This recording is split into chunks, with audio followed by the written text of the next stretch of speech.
নমস্কার, আপনারা দেখছেন সংবাদ বাংলা ইউটিউব চ্যানেল। আপনাদের সাথে আমি রাকেশ। জানাবো আজকের কিছু গুরুত্বপূর্ণ খবর। প্রধান সংবাদগুলি জানার আগে শুরুতেই দেখে নিন আজকের হেডলাইন। সিগন্যাল থেকে ফুল বিক্রেতা কিশোরীকে তুলে নিয়ে গিয়ে ধর্ষণ, জঙ্গলে ফেলে গিয়েছিল মৃত ভেবে সরব অভিষেক। বিজেপির সমর্থনে আমি মুখ্যমন্ত্রী হব, ভোটের আগেই পরোক্ষ জোট স্বীকার করলেন হুমায়ুন। স্বামীকে বিরিয়ানি খাইয়ে খুন, সারা রাত দেহের পাশে বসে উদ্দাম যৌনতার ভিডিও দেখলেন স্ত্রী। জোরে বক্স বাজানোর প্রতিবাদ করায় চুঁচুড়ায় এক ব্যবসায়ীকে মারধরের অভিযোগ সরস্বতী পুজো কমিটির বিরুদ্ধে। ইডির ভয়ে কলকাতা ছেড়ে জেলায় জেলায় ঘুরছেন ভাইপো, অভিষেকের সফর ঘিরে বিস্ফোরক দাবি সুকান্ত মজুমদারের। সরস্বতী পুজোর সকালে বেপরোয়া গাড়ির তাণ্ডব, সল্টলেকে পথচারীকে পিষে জোড়া বাইকে ধাক্কা। বেলডাঙ্গার অশান্তিতে উস্কানি দিয়ে সমাজ মাধ্যমে আপত্তিকর পোস্ট, মুর্শিদাবাদ থেকে গ্রেপ্তার যুবক। পশ্চিমবঙ্গকে বাঁচাতে হলে আসুন আমরা একসঙ্গে হই, দ্রুত কংগ্রেসকেও সিদ্ধান্ত নিতে হবে আহ্বান সেলিমের। নবান্নে গিয়ে ফিশ ফ্রাই আর কফি খেলে মমতা বন্দ্যোপাধ্যায় সরবেন না, ভালো কংগ্রেসীদের মোদির হাত ধরার আহ্বান সুকান্তর। চাকরি চাই বাংলা, 10 লক্ষ চিঠিতে মমতার পদত্যাগ দাবি, ভোটের আগে নবান্নে চাপ বাড়াচ্ছে বিজেপি যুব মোর্চা। সিকিমে দাউ দাউ করে জ্বলছে পাহাড়, বরফ নেই, শুধুই লেলিহান শিখা, এগোচ্ছে চীন সীমান্তের দিকে। দূষিত জল খেয়ে অসুস্থ 22, 9 জন ভর্তি হাসপাতালে। ইন্দোরে ফিরল জলবাহিত রোগের আতঙ্ক, তৎপর প্রশাসন। লেভেল ক্রসিংয়ে দাঁড়িয়ে ট্রাক, সজোরে ধাক্কা মারল ছুটে আসা ট্রেন, ভাইরাল ভিডিও। যে মূল্যবোধের জন্য তিনি সারা জীবন লড়েছেন রক্ষা করব, নেতাজির জন্মজয়ন্তীতে শপথ অভিষেকের। মুসলিম ছেলের সঙ্গে প্রেম, যুগলকে মেরে পুঁতে দিল পরিবার, গ্রেপ্তার হিন্দু তরুণীর 2 দাদা। মোদির পর চলতি মাসে রাজ্যে আসছেন অমিত শাহ, কবে কোথায় সভা জেনে নিন। ওন্দায় বিজেপি নেতার বাড়িতে পেট্রোল ঢেলে আগুন, পুড়িয়ে মারার চেষ্টার অভিযোগ তৃণমূলের বিরুদ্ধে। ঋতিকার আইনি চ্যালেঞ্জের পোস্ট উধাও, চুপ হিরণ, শিব আমার উপরই সন্তুষ্ট বলে মুচকি হাসলেন অনিন্দিতা। যৌবন এসো নতুন স্রোতে, নিজের লেখা গানে রাজ্যবাসীকে বসন্ত পঞ্চমীর শুভেচ্ছা মুখ্যমন্ত্রীর। সরস্বতী পুজোর সকালে রাজ্য জুড়ে নামল পারদ, 14 ডিগ্রি ছুঁল শহর তিলোত্তমা। দেখুন আবহাওয়ার খবর। বিশ্বকাপে ভারত যাত্রা বনাম বয়কট, আইসিসি দরবারে ফের আকুতি বাংলাদেশের।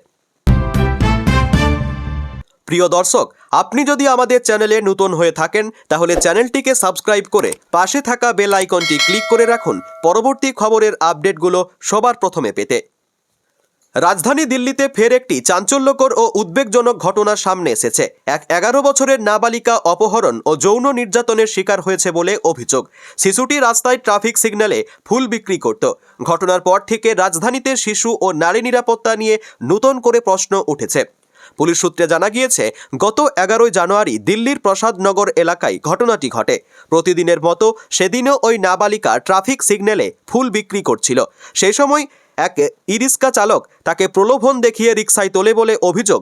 পরে একটি নির্জন এলাকায় নিয়ে গিয়ে শিশুটির উপর নির্যাতন চালানো হয় এবং অচৈতন্য অবস্থায় তাকে ফেলে রেখে পালিয়ে যায় অভিযুক্ত। কিছুক্ষণ পরে সংজ্ঞা ফিরলে কোনো মতে শিশুটি পরিবারের কাছে পৌঁছয়। পরিবারের সদস্যরা তার শারীরিক অবস্থা দেখে দ্রুত হাসপাতালে ভর্তি করেন এবং পুলিশে খবর দেন। ঘটনার ভিত্তিতে ভারতীয় ন্যায় সংহিতা ও পক্সো আইনে মামলা রুজু করা হয়েছে। পুলিশ জানিয়েছে, তদন্তে নেমে শেষ যেখানে শিশুটিকে দেখা গিয়েছিল সেই এলাকা এবং আশপাশের প্রায় 300টির বেশি সিসিটিভি ক্যামেরার ফুটেজ খতিয়ে দেখা হয়। তার ভিত্তিতেই এক অভিযুক্তকে গ্রেপ্তার করা সম্ভব হয়েছে। জেরায় ধৃত ব্যক্তি জানিয়েছে, সে আগেও ওই শিশুটিকে একাধিকবার ফুল বিক্রি করতে দেখেছিল। এই ঘটনার পর রাজনৈতিক প্রতিক্রিয়াও শুরু হয়েছে। তৃণমূল কংগ্রেস সাংসদ অভিষেক বন্দ্যোপাধ্যায় সামাজিক মাধ্যমে পোস্ট করে দিল্লিতে শিশু ও নারী নিরাপত্তা নিয়ে প্রশ্ন তুলেছেন। পুলিশ জানিয়েছে, নির্যাতিতা বর্তমান চিকিৎসাধীন এবং মানসিকভাবে বিপর্যস্ত। তদন্ত চলছে, দোষীদের বিরুদ্ধে কঠোর আইনি পদক্ষেপ নেওয়া হবে বলে আশ্বাস দিয়েছে প্রশাসন। ভোটের আগেই ফলাফল নিয়ে আত্মবিশ্বাসী ভরতপুরের বিধায়ক হুমায়ুন কবির এবার প্রকাশ্যে দাবি করলেন বিজেপির সমর্থন নিয়ে বিধানসভা নির্বাচনের পর তিনিই মুখ্যমন্ত্রী হবেন। এতই বিজেপির সঙ্গে তার বোঝাপড়া প্রকাশ্যে চলে এসেছে বলে দাবি ওয়াকিবহাল মহলের। বৃহস্পতিবার রেজিনগরে নিজের অফিসে সাংবাদিকদের প্রশ্নে হুমায়ুন বলেন, ভোটে আমি মুখ্যমন্ত্রী হব। বিধানসভা নির্বাচনের পর আমি মুখ্যমন্ত্রী হব। খেটে খুঁটে পরিশ্রম করে একটা দল গড়ে আমি ভোটে লড়ছি। মানুষ ভরসা করে আমাকে ভোট দেবে। 100 থেকে 110 আসনে আমি জিতব। একক বৃহত্তম দল আমার পার্টি হবে। আর বিজেপি যদি 99 আসন পায় তাহলে আমাকে তাদের মুখ্যমন্ত্রী মেনে নিতে হবে। সরকার গড়তে বিজেপির সমর্থন নিতে আমার আপত্তি নেই। বিজেপি যদি 99 আসন পায় তাহলে আমাকে তাদের মুখ্যমন্ত্রী মেনে নিতে হবে। সরকার গড়তে বিজেপির সমর্থন নিতে আমার আপত্তি নেই। বস্তুত বিজেপির সঙ্গে তার যে বোঝাপড়া করেই নতুন দল গড়া এবং তৃণমূল বিরোধী আক্রমণাত্মক বক্তব্য পেশ করা, সে কথা স্পষ্ট বুঝিয়ে দিয়েছেন হুমায়ুন। জেলা তৃণমূল এমন বক্তব্য শুনে জানিয়েছে, ভরতপুরের ওই বিধায়ক যে বিজেপির হাতের পুতুল এবং গেরুয়া শিবিরের অঙ্গুলি হেলনে চলছে তার স্পষ্ট হয়ে গেল। তৃণমূলের তোপ প্রমাণ হয়ে গেল। বিজেপির বি টিম হয়ে ভোটে দাঁড়িয়ে নানা দিবাস্বপ্ন দেখছেন সাসপেন্ডেড বিধায়ক। তাকেই কেন মুখ্যমন্ত্রী করবে বিজেপি? নীতিশ কুমারের সঙ্গে পদ্ম শিবিরের বোঝাপড়ার কথা প্রকাশ্যে উদাহরণ হিসাবে খাড়া করেছেন হুমায়ুন। বলেছেন, বিহারের নীতিশ কুমার তো দুবার কম আসন পেয়েও মুখ্যমন্ত্রী হয়েছেন। অন্য কেউ 99 পেলেও আমাকেই মুখ্যমন্ত্রী হিসাবে মেনে নিতে হবে। ভোটের পর দেখবেন রাজ্যপালের কাছে আমি 148 আসনের বেশি সংখ্যাগরিষ্ঠতা নিয়ে সরকার গড়ার দাবি জানাতে যাব। তৃণমূল কত আসন পেতে পারে? জনতা উন্নয়ন পার্টির চেয়ারম্যান হুমায়ুন কবির বলেন, খুব বেশি হলে 70 থেকে 75টি সিট পেতে পারে তৃণমূল কংগ্রেস। ভোটের পর সরকার আমিই গড়ব, মুখ্যমন্ত্রী আমি হচ্ছি। দাবি করেন, তৃণমূল বিজেপির বিরুদ্ধেই আমাদের লড়াই। ভোটের পর যে কেউ যোগ দিতে পারে। স্বামীর জন্য রেঁধেছিলেন বিরিয়ানি। ভালোবেসে সে বিরিয়ানি খাইয়েও ছিলেন স্বামীকে। তবে উল্লেখ করেননি একটা কথা, ওই বিরিয়ানিতে প্রধান উপাদানই ছিল ঘুমের ওষুধ। স্বামীকে ঘুমের ওষুধ মেশানো বিরিয়ানি খাইয়ে ডেকে নিয়েছিলেন প্রেমিককে। তারপর যা যা করলেন তা কল্পনারও অতীত। প্রেমিকের সঙ্গে ষড়যন্ত্র করে স্বামীকে খুন করলেন স্ত্রী। তারপর সে মৃতদেহের পাশে বসে দেখলেন নীল ছবি। একটুও বিচলিত হলেন না। ভয়ঙ্কর এই হত্যাকাণ্ডটি ঘটেছে অন্ধ্রপ্রদেশের গুন্টুর জেলার চিলুভুরু গ্রামে। প্রাথমিকভাবে মনে করা হয়েছিল যে লোকাম শিবনাগারাজু নামে এক ব্যক্তির হার্ট অ্যাটাক হয়ে মৃত্যু হয়েছে। পরে যখন ময়নাতদন্ত করা হয় তখন জানা যায় যে দমবন্ধ করে হত্যা করা হয়েছে ওই ব্যক্তিকে। জানা যায় তার স্ত্রী লক্ষ্মী মাধুরী ও তার প্রেমিক গোপী মিলে পরিকল্পনা করে ওই ব্যক্তিকে হত্যা করে। তদন্তে জানা গিয়েছে, দীর্ঘদিন ধরে বিবাহ বহির্ভূত সম্পর্কে ছিলেন মাধুরী। সম্প্রতি মাধুরী স্বামীকে খুন করার পরিকল্পনা করে প্রেমিকের সঙ্গে। প্ল্যান করে ঘুমের ওষুধ মিশিয়ে দেন বিরিয়ানিতে। শিবনাগা রাজু ওই বিরিয়ানিতে খেয়ে ঘুমিয়ে পড়েন। তারপর মাধুরী তার প্রেমিক গোপীকে নিজের বাড়িতে ডেকে নেন। মুখে বালিশ চাপা দিয়ে দুইজন মিলে খুন করেন শিবানাগার রাজুকে। যাতে গ্রামবাসীদের সন্দেহ না হয় তার জন্য বাড়িতেই মৃতদেহ নিয়ে বসে থাকেন মাধুরী। স্বামীর মৃতদেহের পাশেই বসে অশ্লীল ভিডিও দেখেন। ভোরবেলা উঠে তিনি চিৎকার চেঁচামেচি করে প্রতিবেশীদের ডাকেন এবং বলেন যে হার্ট অ্যাটাকে মৃত্যু হয়েছে। তবে মৃত ওই ব্যক্তির বাবা ও বন্ধুদের সন্দেহ হয়। তারা লক্ষ্য করেন যে শরীরে বেশ কিছু ক্ষত ও রক্তের দাগ রয়েছে। এরপরই তারা পুলিশে অভিযোগ করেন। শুরু হয় তদন্ত। ময়না তদন্তেই চাঞ্চল্যকর তথ্য উঠে আসে। শিবানাগা রাজুর বুকে চোট পাওয়া যায়। এরপরই পুলিশ মাধুরী ও তার প্রেমিক গোপীকে গ্রেপ্তার করে। জেরায় মাধুরী সমস্ত অপরাধের কথা স্বীকার করে নেন। কয়লা পাচার মামলা থেকে নিয়োগ দুর্নীতি। রাজ্য জুড়ে ইডি ও সিবিআইয়ের ধারাবাহিক অভিযানে ইতিমধ্যেই রাজনৈতিক উত্তেজনা তুঙ্গে। সেই আবহে আইপ্যাক সংস্থার কর্ণধার প্রতীক জৈনের বাড়ি ও অফিসে ইডির হানা রাজ্য রাজনীতিতে নতুন করে আলোড়ন তোলে। দিনভর সেই অভিযান ঘিরে নানা জল্পনা চলতে থাকে। এই পরিস্থিতির মধ্যেই তৃণমূল কংগ্রেসের সর্বভারতীয় সাধারণ সম্পাদক অভিষেক বন্দ্যোপাধ্যায়কে কটাক্ষ করলেন রাজ্য বিজেপির প্রাক্তন সভাপতি ও কেন্দ্রীয় মন্ত্রী সুকান্ত মজুমদার। বিধানসভা ভোট যত এগোচ্ছে ততই জোরদার হচ্ছে রাজনৈতিক প্রচার। তৃণমূল কংগ্রেসের শীর্ষ নেতৃত্ব ইতিমধ্যে বিভিন্ন জেলায় সভা শুরু করেছে। সেই সফরকেই নিশানা করে বিজেপির আক্রমণ। এক জনসভা থেকে সুকান্ত মজুমদার দাবি করেন, অভিষেক বন্দ্যোপাধ্যায় একের পর এক জেলায় গেলেও তার সভায় লোক হচ্ছে না। তার অভিযোগ, পুলিশ প্রশাসনের সহায়তা নিয়েও মাঠ ভরাতে ব্যর্থ হচ্ছেন তৃণমূল নেতৃত্ব। সুকান্তর আরও বক্তব্য, ইডির ভয়ে অভিষেক কলকাতায় থাকছেন না এবং এক জেলা থেকে অন্য জেলায় ঘুরে বেড়াচ্ছেন। এই মন্তব্যের সূত্র ধরে ফের উঠে আসে পুরুলিয়ার সভায় অভিষেক বন্দ্যোপাধ্যায়ের আগের বক্তব্য। সেখানে তিনি বিজেপিকে আলসার বলে কটাক্ষ করেছিলেন। তার পাল্টা জবাবে সুকান্ত মজুমদার বলেন, আসল ক্যান্সার তৃণমূল কংগ্রেস। তার অভিযোগ, রাজ্যে চাকরি দুর্নীতির ফলে হাজার হাজার মানুষ ক্ষতিগ্রস্ত হয়েছেন এবং বহু স্কুল বন্ধ হয়ে গিয়েছে। এছাড়াও বিপুল সংখ্যক মানুষ কাজের সন্ধানে ভিন রাজ্যে যেতে বাধ্য হচ্ছেন বলেও দাবি তাঁর। বিজেপি নেতা আশ্বাস দেন, তার দল ক্ষমতায় এলে কর্মসংস্থান বাড়বে এবং আর কাউকে রাজ্যের বাইরে যেতে হবে না। ভোটের মুখে কেন্দ্রীয় তদন্তকারী সংস্থার অভিযান ও পাল্টা রাজনৈতিক আক্রমণে রাজ্যের রাজনৈতিক উত্তাপ যে আরও বাড়বে তা বলাই বাহুল্য। 2026 সালের বিধানসভা ভোটের আগে পশ্চিমবঙ্গের রাজনীতিতে দলবদলকে ঘিরে নতুন করে উত্তাপ ছড়াচ্ছে। বিজেপির একাংশ ভালো কংগ্রেসি, কমিউনিস্ট, এমনকি তৃণমূলের একাংশকেও বিজেপি ছাতার তলায় আসার আহ্বান জানাচ্ছেন। তবে এই আহ্বান সটান খারিজ করে পাল্টা আক্রমণে নেমেছে কংগ্রেস ও সিপিএম।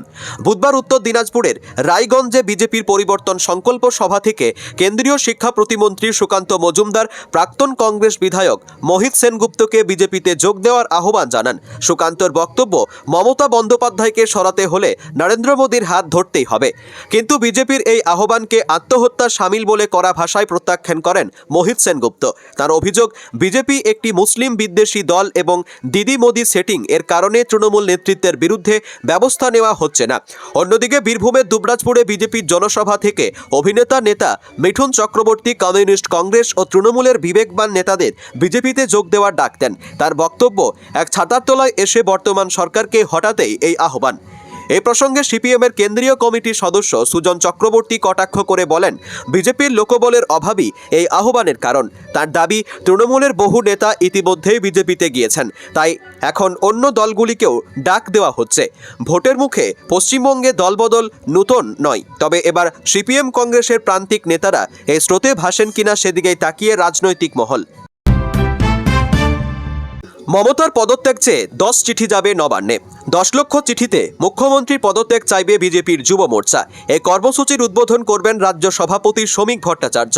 ঠিক হয়েছে, মুখ্যমন্ত্রী পদত্যাগ চেয়ে সই করানো হবে যুবক যুবতীদের। সে চিঠি নবান্নে পৌঁছে দেওয়া হবে। ঠিক ছিল, চিঠি নিয়ে নবান্ন অভিযান হবে, কিন্তু মাধ্যমিক এবং উচ্চ মাধ্যমিক পরীক্ষা থাকায় তাই মিছিল বাদ দেওয়া হয়েছে। তবে পদত্যাগপত্র পৌঁছে দেওয়া হবে নবান্নে। 18 থেকে 40 বছর যুবক যুবতীদের নিয়েই সই করানো হবে এই পদত্যাগপত্রে, এমনটাই বিজেপি সূত্রে খবর। চাকরি চাই বাংলা, 10 লক্ষ চিঠি পাঠিয়ে মুখ্যমন্ত্রীর পদত্যাগ দাবি বিজেপি যুব মোর্চার। বিধানসভা ভোটের আগেই বিজেপির এক নয়া রাজনৈতিক কৌশল ঘিরে তীব্র চাপানোত্তর তৈরি হয়েছে। এই কর্মসূচিতে যুবক যুবতীদের সই করিয়ে চিঠি পাঠানো হবে নবান্নে। বিজেপি সূত্রে খবর, চাকরি চাই বাংলায় 18 থেকে 40 বছর যুবক যুবতীরা সই করতে পারবে।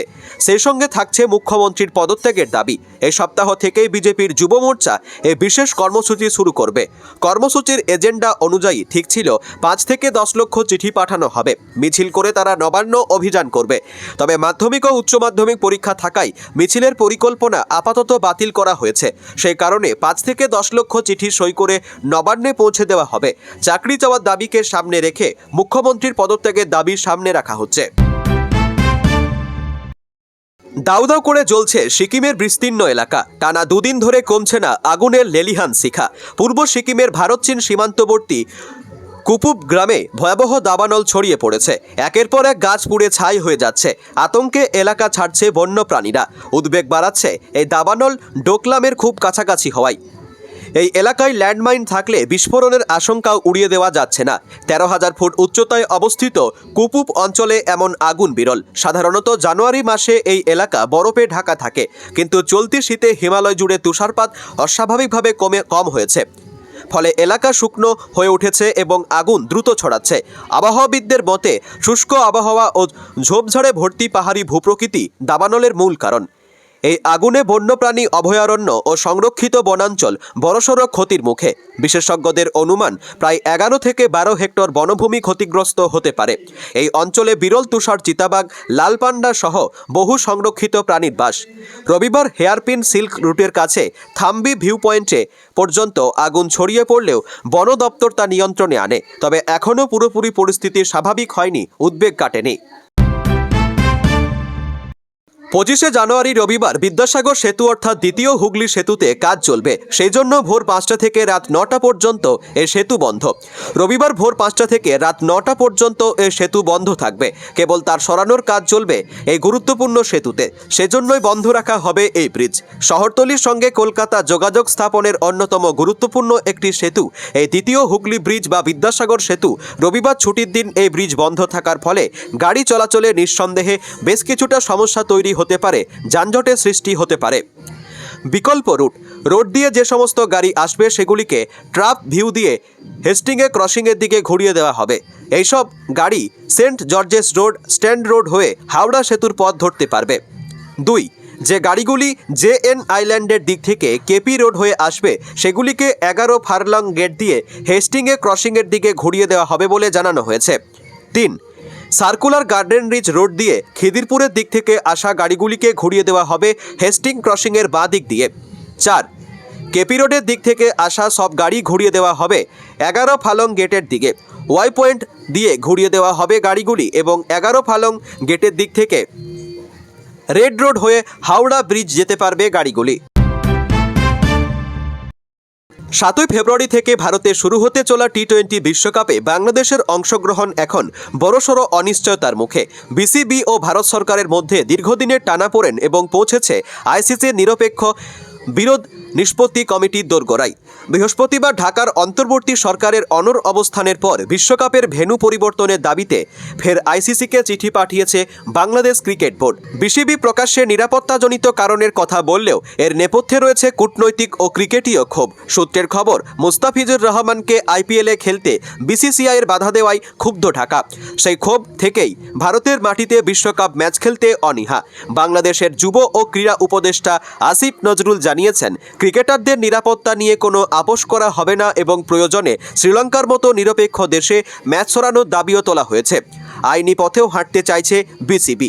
আইসিসিকে পাঠানো ইমেলে তারা অনুরোধ করেছে বিষয়টি স্বাধীন আইনজীবীদের নিয়ে গঠিত নিরপেক্ষ বিরোধ নিষ্পত্তি কমিটির হাতে তুলে দিতে। কমিটি যদি ভারতের নিরাপত্তা ব্যবস্থা নিয়ে প্রশ্ন তোলে তবে তারা খেলতে নামবে। অন্যথায় আর্থিক ক্ষতির আশঙ্কা থাকলেও বিশ্বকাপ থেকে নাম প্রত্যাহারের ইঙ্গিত দিয়েছে বাংলাদেশ। কলকাতা ও মুম্বইয়ে বাংলাদেশ 4টি গ্রুপ ম্যাচ হওয়ার কথা, তবে আয়োজক দেশ বদলের ইঙ্গিত দেয়নি আইসিসি। ফলে শেষ পর্যন্ত আইসিসি কি সিদ্ধান্ত নেয় সেদিকেই তাকিয়ে। আজ 23 তারিখ শুক্রবার। এই ছিল আজকের বিশেষ খবর। আজকের মতো এখানেই শেষ করছি। আবার দেখা হবে নতুন আপডেট নিয়ে। নিয়মিত সঠিক খবর পেতে সংবাদ বাংলা চ্যানেলটা সাবস্ক্রাইব করুন। ভালো লাগলে লাইক আর শেয়ার করতে ভুলবেন না। ধন্যবাদ।